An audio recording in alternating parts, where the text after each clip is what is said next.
दोस्तों नमस्कार। ये सिक्स क्लास एनसीईआरटी साइंस है और आज के क्लास में हम देखेंगे इस पुस्तक के अध्याय फर्स्ट के बारे में, जिसका नाम है भोजन, यह कहाँ से आता है।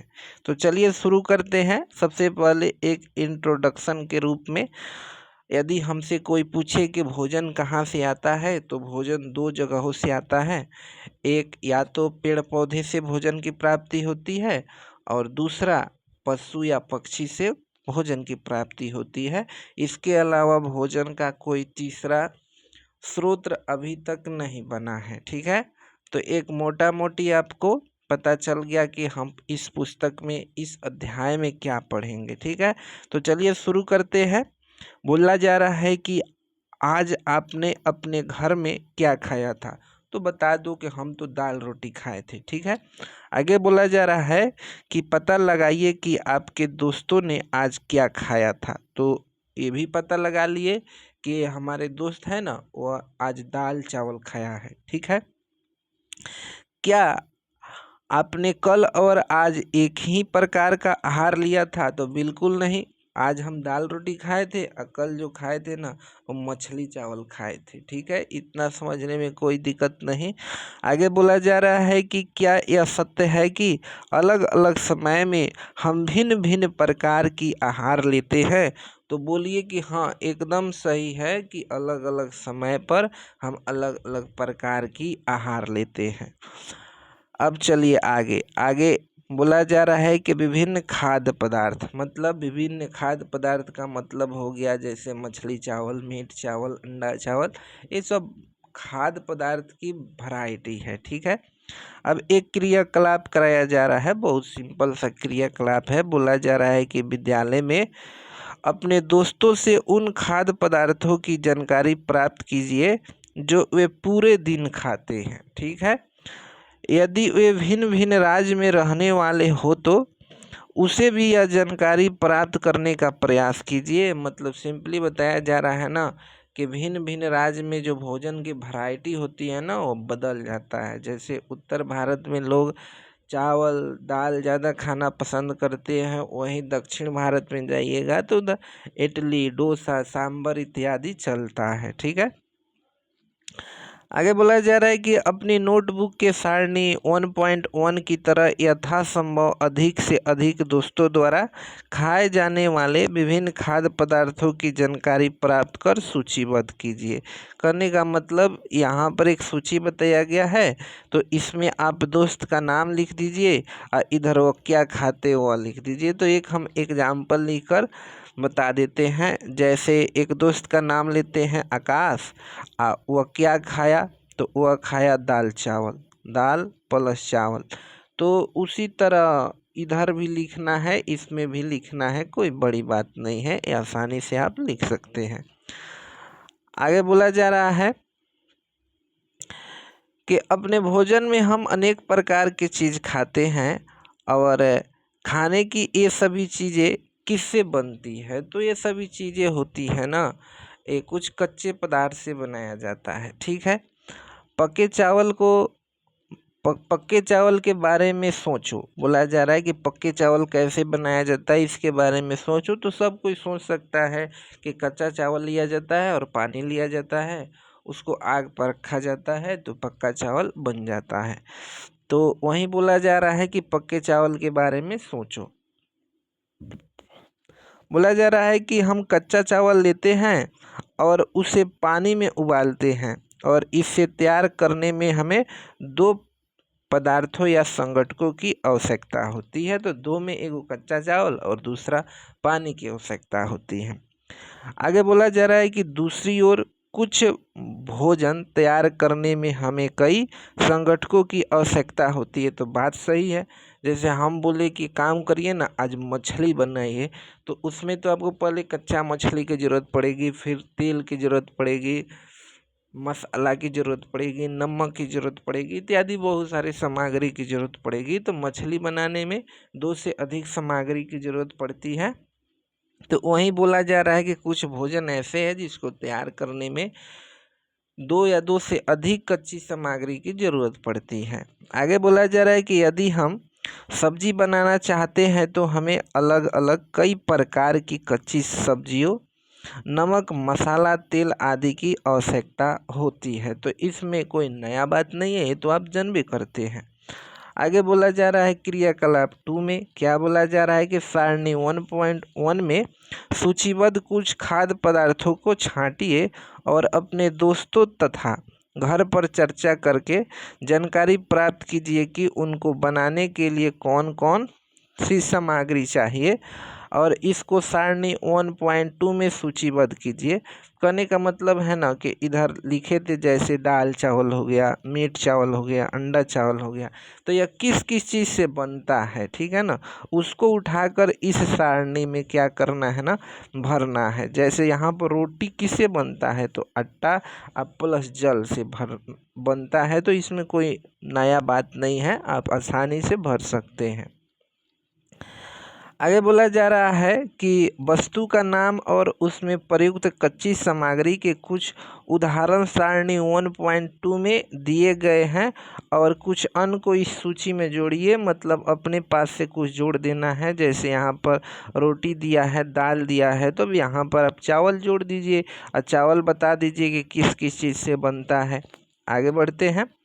आगे क्या बोला जा रहा है कि हमने क्या देखा, कहने का मतलब ऊपर जितना ये बकवास किया था ना, उसका एक अब निष्कर्ष निकाल कर सामने रखेगा, ठीक है। तो हमने क्या देखा, कक्षा में चर्चा कीजिए कि क्या हम विभिन्न व्यंजनों में कुछ संगठक समान रूप से प्रयुक्त करते हैं। अच्छा, यह संगठक कहाँ से आते हैं, तो बात सही है कि हम विभिन्न व्यंजकों में, मतलब विभिन्न वैरायटी का जब भोजन बनाते हैं ना, तो कुछ कॉमन पदार्थ का यूज करते हैं। जैसे दुनिया का कोई भोजन नहीं होगा ना जिसमें जल का प्रयोग नहीं होता होगा, ठीक है ना। तो उस तरह से बहुत ऐसे भोजन है जिसमें कुछ कॉमन पदार्थ की यूज होती है, ठीक है ना। अब पूछा जा रहा है कि भोजन में जितना भी कंपोनेंट है, जितना भी संगठक है, ये आते कहाँ से हैं। तो हमने पहले ही बता दिया था कि या तो पौधे से आएंगे या फिर पशु पक्षी से आएंगे, ठीक है। और जल, नमक इत्यादि प्राकृतिक स्रोत के रूप में उपस्थित है, उससे मिल जाते हैं, ठीक है। तो देखिए पॉइंट बनाया जा रहा है कि खाद्य सामग्री एवं उनके स्रोत, ठीक है। तो सारणी 1.1 में सूचीबद्ध कुछ कच्ची सामग्री जैसे फल और सब्जी के स्रोत का अनुमान लगाना हमारे लिए बहुत आसान हो सकता है। तो फल और सब्जी कहाँ से आता है आप नहीं बता सकते हैं। जैसे हम पूछे केला कहाँ से मिलेगा, तो केला के पौधा से। सब्जी में बात करें टमाटर कहाँ से मिलेगा, तो टमाटर के पौधा से मिलेगा। तो वही बोला जा रहा है ना कि इसका अनुमान आप आसानी से लगा सकते हैं कि फल और सब्जी कहाँ से आता है। आगे बोला जा रहा है कि यह कहाँ से आते हैं, निश्चित रूप से पौधों से आते हैं, ठीक है। गेहूं और चावल का क्या स्रोत है, तो गेहूं और चावल कहाँ से मिलता है, तो गेहूं और चावल के पौधे से मिलता है, दूसरा जगह से थोड़े मिलता है। कृत्रिम रूप से आप अपने घर में गेहूं चावल थोड़े बना दीजिएगा, ठीक है ना, ये तो पौधे से मिलेगा। आगे बोला जा रहा है कि आपने धान तथा गेहूं में क्या बोला जा रहा है कि आपने धान तथा गेहूं के खेत में उनके पौधों की अनेक पंक्तियां देखी होगी। तो बहुत अच्छी बात है, सब कोई मोटा मोटी धान और गेहूं का खेत देखा होगा जिसमें बहुत सारे पौधे लगे होते हैं, ठीक है ना। बोला जा रहा है कि इनसे हमें अनाज प्राप्त होता है, तो बात सही है, इसमें कोई नया बात जानने वाला नहीं है। आगे बोला जा रहा है कि कुछ अन्य खाद्य पदार्थ जैसे दूध हो गया, अंडा हो गया, मुर्गा हो गया, मछली हो गया, झींगा हो गया, मांस हो गया इत्यादि हमें कहाँ से मिलते हैं, तो ये सब जंतुओं से मिलते हैं, ठीक है। अब देखिए आगे क्रियाकलाप 3 के बारे में क्या बोला जा रहा है। बोला जा रहा है कि आइए हम पूर्व सूचीबद्ध खाद्य पदार्थों एवं उनके संगठकों के स्रोत जानने का प्रयास करें। तो यहाँ पर आप जितना दिया जा रहा है ना, क्योंकि भारत एक कृषि प्रधान देश है, तो लगभग अधिकांश लोग जानते हैं कि किसका खेती कैसे होता है और कौन चीज़ कहाँ से प्राप्त होता है, ठीक है ना। वैसे कोई एलियन नहीं है कि दूसरा ग्रह से आया है जिसको मालूम नहीं होगा कि धान की खेती कैसी होती है, गेहूं की खेती कैसी होती है, ठीक है ना। तो उसी के बारे में यहाँ पर बताया जा रहा है। अब कुछ उदाहरण सारणी 1.3 में दिए गए हैं और कुछ और उदाहरण इस सूची में जोड़िए, इसके रिक्त स्थानों को पूर्ति कीजिए। तो ठीक है, जोड़कर कुछ को पूर्ति करना है। तो जैसे यहाँ पर देखिए सूची दिया है, जैसे देखिए इडली, जो इडली है, इडली डोसा में जो इडली होता है ना, उसको बनाने में किस किस चीज़ का ज़रूरत पड़ता है। जैसे देखिए चावल की, उड़द की दाल की, नमक की, जल की, ठीक है ना। तो इतना चीज़ से मिलकर इडली बनता है। अब देखिए चावल कहाँ से आएगा, तो चावल के पौधा से। उड़द का दाल कहाँ से आएगा, तो उड़द के पौधा से। और नमक कहाँ से आएगा, तो नमक मतलब चट्टान से या समुद्री जल से आ जाएगा। और जल तो प्राकृतिक रूप से उपस्थित है, ठीक है। उसी तरह चिकन करी में चिकन मसाला इत्यादि आपको मालूम ही कहाँ से बनेगा, तो इसमें कोई नया बात नहीं है, ठीक है ना। अब देखिए क्रियाकलाप 3 से हम क्या निष्कर्ष निकालते हैं। तो आप क्या निष्कर्ष निकाल रहे हैं, चलिए देखिए क्या निष्कर्ष निकल रहा है। बोला जा रहा है कि पौधे विभिन्न खाद्य संगठकों जैसे कि अन्न, सब्जी तथा फल आदि के स्रोत होते हैं। मतलब पौधे जो होते हैं ना, ये बहुत सारे खाद्य संगठकों का स्रोत होते हैं। अब एग्जाम्पल में तो आपको मालूम चलिए गया कि पौधा से धान मिल जाएगा, गेहूँ मिल जाएगा, इसके अलावा साग भी मिल जाएगा, तेल का सामग्री भी मिल जाएगा, जैसे सरसों हो गया, सूर्यमुखी हो गया, ये सब तो पौधों से ही न मिलता है। आगे बोला जा रहा है कि जंतुओं से हमें दूध, मांस, अंडे तथा अन्य जानतव, जानतव का मतलब हो गया कि जंतु से संबंधित, तो अनजानतव उत्पाद प्राप्त होते हैं। गाय, बकरी तथा भैंस दूध देने वाले कुछ सामान्य पशु हैं। दूध एवं विभिन्न दुग्ध उत्पाद, दुग्ध उत्पाद का मतलब हुआ ना कि दूध से संबंधित उत्पाद, जैसे पनीर हो गया, ये दूध से नहीं उत्पादन किया जाता है। तो वही बोला जा रहा है कि विभिन्न दुग्ध उत्पाद जैसे कि मक्खन, क्रीम, घी, पनीर और दही का उपयोग संसार के प्रत्येक क्षेत्र में किया जाता है। क्या आप कुछ अन्य जंतुओं का नाम बता सकते हैं जिससे जो हमें दूध देते हैं। तो बकरी भी दूध देती है, ऊँट भी दूध देती है, तो यहाँ पर आसानी से बताया जा सकता है। तो यहाँ भी कुछ नया चीज़ नहीं बताया जा रहा है।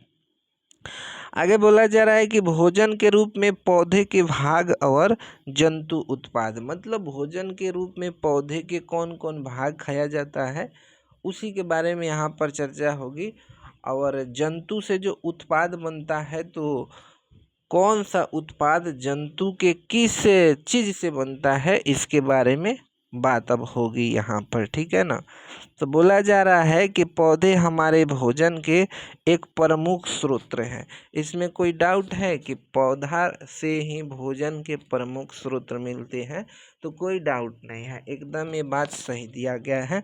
आगे बोला जा रहा है कि हम पौधों के कौन से भाग का उपयोग खाद के रूप में करते हैं। तो बहुत सारे भाग का उपयोग आप खाद के रूप में करते हैं, जैसे बीज से चावल गेहूँ बन जाता है, पत्ती से साग बनता है, इसके अलावा बहुत पौधा होता है जिसका तन्ना को भी खाया जाता है, तो बहुत सारा फल भी खाया जाता है, फूल भी खाया जाता है पौधे का।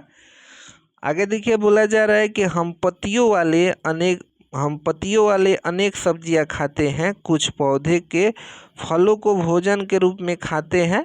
तो बात सही है, बहुत पौधा है जिसका पत्ती को खाया जाता है, बहुत पौधा है जिसके फल को खाया जाता है। जैसे सेव क्या होता है, सेव पौधा का एक फल ही नहीं होता है। आगे बोला जा रहा है कि कभी हम जड़, कभी तन्ना, तो कभी पुष्प भी भोजन के रूप में खाते हैं। अब देखिए आलू क्या है, जड़ है कि नहीं, मूली क्या है, सॉरी आलू जड़ नहीं है, आलू तन्ना है और मूली जड़ है, तो इसको हम खाते हैं कि नहीं, एकदम से खाते हैं।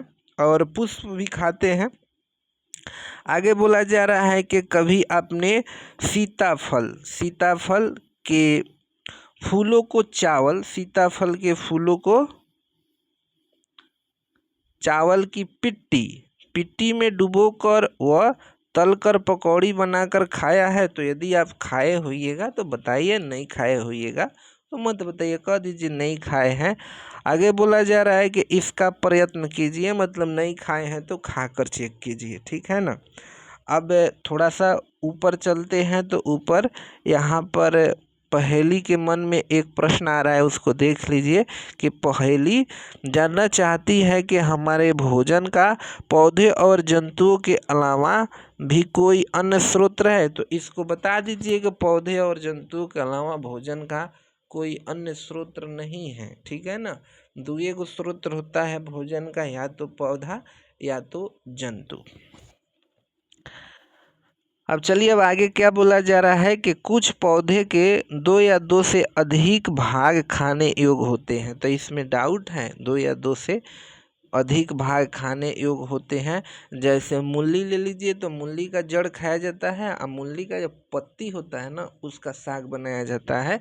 या फिर सरसों ले लीजिए, तो सरसों के बीज से तेल निकाला जाता है और सरसों के पत्ती को खाया जाता है। तो बहुत ऐसा एग्जाम्पल उपस्थित है जिसमें पौधे के 2 या 2 से अधिक भाग को खाया जाता है।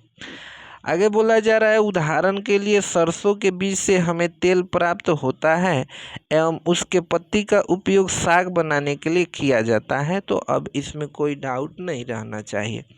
आगे बोला जा रहा है, क्या आप केले के पौधे के विभिन्न भागों के बारे में सोच सकते हैं? केला के पौधा का विभिन्न भाग क्या होगा? एक जड़ होगा, एक तन्ना होगा, एक पत्ती होगा, एक फिर उसका फल होगा, और फल के आगे क्या होगा? पुष्प होगा। तो विभिन्न भाग के बारे में बोलिए कि हाँ हम सोच लिए, ठीक है। बोला जा रहा है कि जिन्हें हम भोजन के रूप में लेते हैं, मतलब विभिन्न भागों के बारे में सोचिए जिनको हम भोजन के रूप में लेते हैं। तो जो केले का पौधा है उसका 2 ही पदार्थ को हम भोजन के रूप में लेते हैं, एक फल को और एक फल के आगे जो होता है पुष्प, उसका भी प्रयोग भोजन के रूप में किया जाता है, ठीक है ना। आगे बोला जा रहा है कि क्या आप किसी अन्य पौधे के बारे में सोच सकते हैं जिसके 2 या 2 से अधिक भागों के बारे में, मतलब 2 या 2 से अधिक भागों को खाया जाता है? तो बोलिए यस, हम सोच सकते हैं, ठीक है। आगे देखिए, क्रियाकलाप यहाँ पर 4 है। बोला जा रहा है कि सारणी 1.3 में सूचीबद्ध सभी खाद्य पदार्थों में से उन संगठकों को छांटिए जिनका मुख्य स्रोत पौधे हैं, ठीक है ना। मतलब यहाँ पर जो सारणी 1.3 में सूचीबद्ध जो खाद्य पदार्थ है ना, उसमें से उन संगठकों को छांटना है जो पौधे से प्राप्त होते हैं, ठीक है ना। और बोला जा रहा है कि अब पौधे के किन भाग से प्राप्त होते हैं इसको भी बताना है, और इन खाद्य पदार्थों और पौधों के भागों को सारणी 1.4 के अनुसार सूचीबद्ध कीजिए। तो अब आसानी से आप कर सकते हैं। जैसे यहाँ बैगन का भरता बनता है तो इसमें बैगन का प्रयोग किया जाता है, मिर्च मसाला का प्रयोग किया जाता है। तो बैगन क्या है? फल है। मिर्च मसाला क्या है? मतलब मिर्च जो होता है वो फले से नहीं प्राप्त होता है। इसके अलावा और भी यहाँ पर 2 चीज़ का नाम लिखना है और वो किस किस से बनता है, और उसके बाद वो क्या है, पौधे का क्या है, फल है, फूल है, तन्ना है, इसको यहाँ पे भरना है, जो अब आप आसानी से भर सकते हैं, ठीक है। अब देखिए यहाँ पर क्या बोला जा रहा है कि अपने आसपास के अनजान पौधे पर यह देखने के लिए परीक्षण न करें कि वे खाने योग्य हैं। मतलब बहुत ऐसा पौधा होता है जो जहरीला होता है, तो ये नहीं कि बिना सोचे समझे उसको क्या करें ना, खाना स्टार्ट कर दिए तो इसे हानि हो सकती है। तो वही बोला जा रहा है कि किसी भी पौधे को खाना स्टार्ट मत कर दे, ठीक है ना। कभी कभी पौधे विषैले भी हो सकते हैं, तो इसमें कोई डाउट नहीं है, एकदम सही बात बताया जा रहा है। आगे बोला जा रहा है कि क्रियाकलाप क्रियाकलाप 5 में क्या बोला जा रहा है?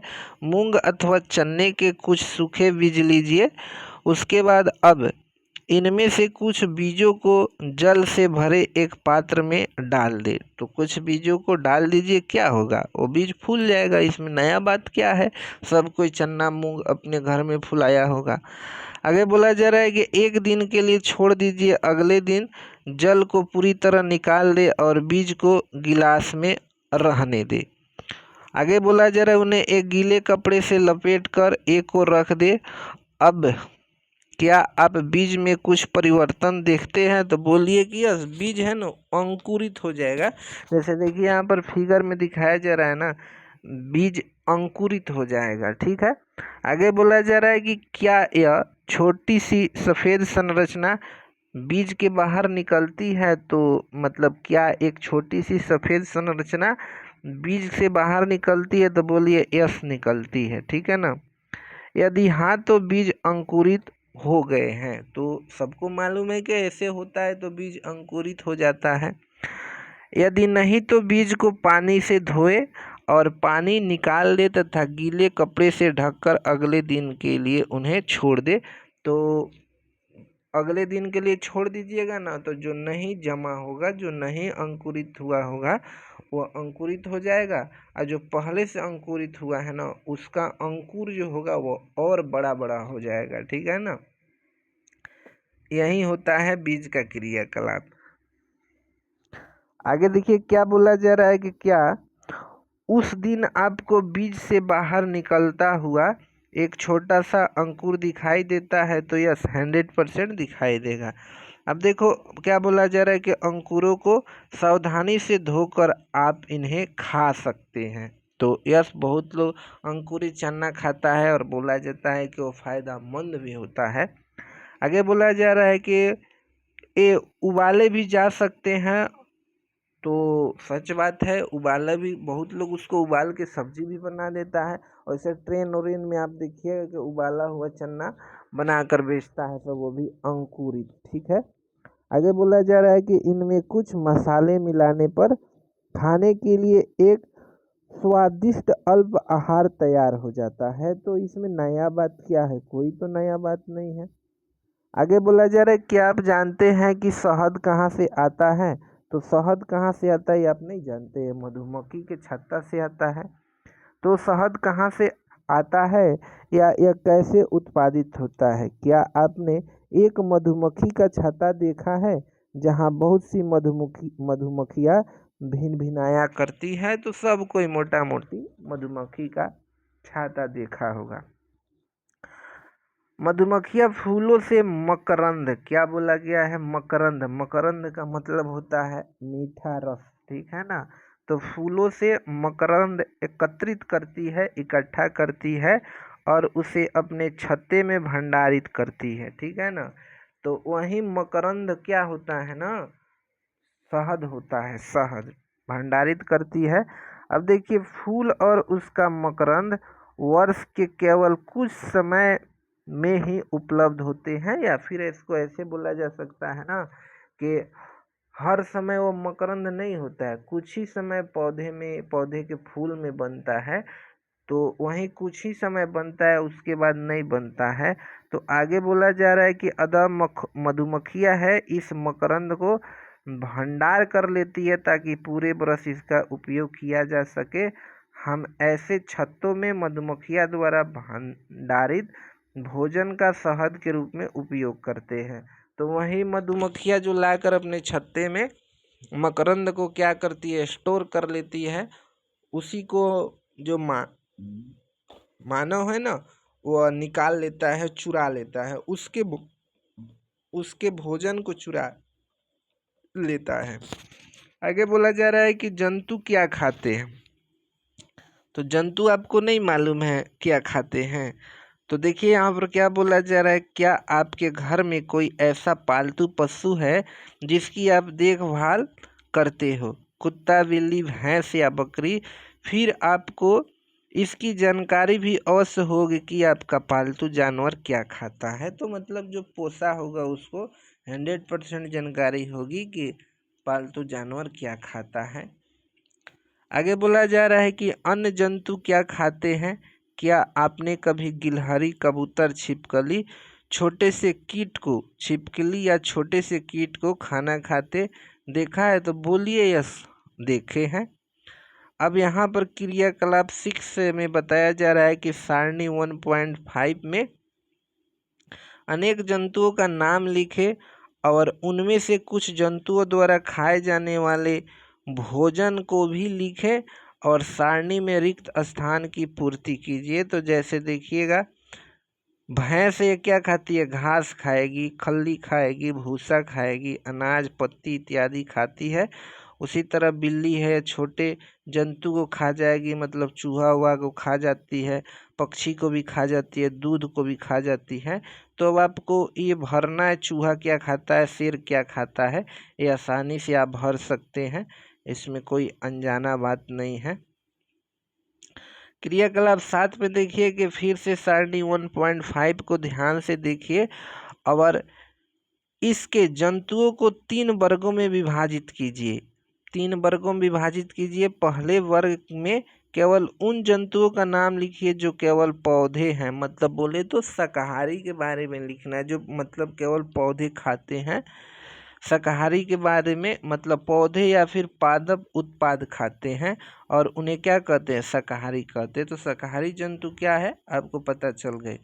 उसके बाद यहाँ कुछ जंतु ऐसे हैं जो दूसरे प्राणी को खाते हैं। दूसरे प्राणी का मतलब मांस खाना होता है और उसे क्या कहते हैं? मांसाहारी कहते हैं। तो देखिए, उन्हें दूसरे वर्ग में रखते हैं और इन प्राणियों को मांसाहारी जंतु कहते हैं। मांसाहारी जंतु कहते हैं।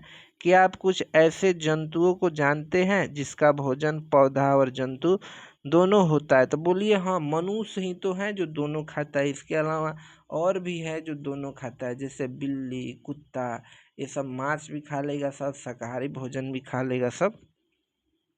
तो देखिए, इन्हें तीसरे वर्ग में रखिए। तो तीसरे वर्ग में रखिए तो उन्हें क्या कहा जाएगा? उन्हें सर्वहारी कहा जाएगा, सर्वहारी। ठीक है। आगे बोला जा रहा है कि अब आप इन्हें सारणी 1.6 के अनुसार 3 अलग अलग वर्गों में लिखिए। तो जैसे देखिए, यहाँ पर एग्जाम्पल में दिखाया गया है कि शाकाहारी में गाय है, मांसाहारी में शेर है और सर्वहारी में कौवा है। तो यहाँ पर 2-2 और आपको लिखना है, आप आसानी से लिख दीजिएगा। ठीक है ना। अब देखिए, पहेली के मन में एक प्रश्न आ गया है कि पहेली जानना चाहती है कि सारणी 1.6 को भरते समय मनुष्य को आप किस वर्ग में रखेंगे? तो मनुष्य जब दोनों खाता है तो ये आएगा सर्वहारी में। इतनी सी छोटी बात ये पहेली को नहीं बुझा रहा है। तो मेन बात है कि पहेली अभी बच्ची ना है, इसलिए उसको नहीं बुझा रहा है। आगे देखिए, बोला जा रहा है कि हम जानते हैं कि हम में से बहुत से ऐसे लोग हैं जिन्हें पर्याप्त भोजन नहीं मिलता है। तो बात सही है, बहुत लोग गरीब होता है जिसे पर्याप्त भोजन नहीं मिल पाता है। ठीक है ना।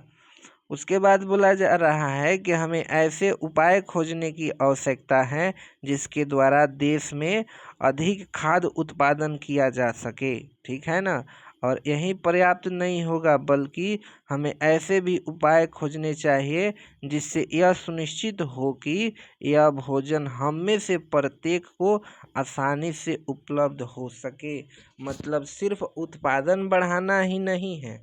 जैसे केवल उत्पादन बढ़ाइएगा तो उसे कुछ फायदा नहीं होगा, बल्कि उस बढ़ा हुआ उत्पाद को सभी लोगों तक पहुंचाया जा सके। तो इससे क्या होगा ना, जो यह पोषण की जो कमी है ना, वह खत्म हो जाएगी। ठीक है ना। और सबको पर्याप्त भोजन मिलने लगेगा। ठीक है। अब देखिए, यहाँ पर ये सब चीज़ है, संगठक, खाद, मकरंद, अंकुरित बीज, शाकाहारी, मांसाहारी, सर्वहारी, ये सब आप जान गए। अब यहाँ पर कुछ सारांश है, इसको देख लेते हैं। तो भारत के विभिन्न प्रदेशों में खाए जाने वाले भोजन में बहुत अधिक विविधता है। तो ये बात आप पढ़िए लिए हैं। हमारे भोजन के मुख्य स्रोत पौधे तथा जंतु है, ये भी आप जानिए गए हैं। जो जंतु केवल पादप खाते हैं उनको शाकाहारी, और जो केवल जंतु खाते हैं उनको मांसाहारी, और जो दोनों खाते हैं उनको सर्वहारी कहा गया है। तो यहाँ पर चैप्टर तो ख़त्म होती है, लेकिन एक हम बात करें कि आपने इस चैप्टर में क्या सीखा, इसका एक सारांश हम 2 मिनट में बोल दे रहे हैं। इसमें बताया गया है ना कि जो भोजन होता है ना वो बहुत सारे पदार्थों से या फिर संगठकों से मिलकर बना होता है और अलग अलग क्षेत्र में अलग अलग प्रकार के भोजन पाए जाते हैं। और भोजन मुख्य रूप से दो चीज़ों से आता है, एक जंतु से आता है और एक पादप से आता है। जंतु का भी बहुत से सारे भाग को हम भोजन के रूप में प्रयोग करते हैं और पौधा का भी बहुत सारे भाग को हम भोजन के रूप में प्रयोग करते हैं।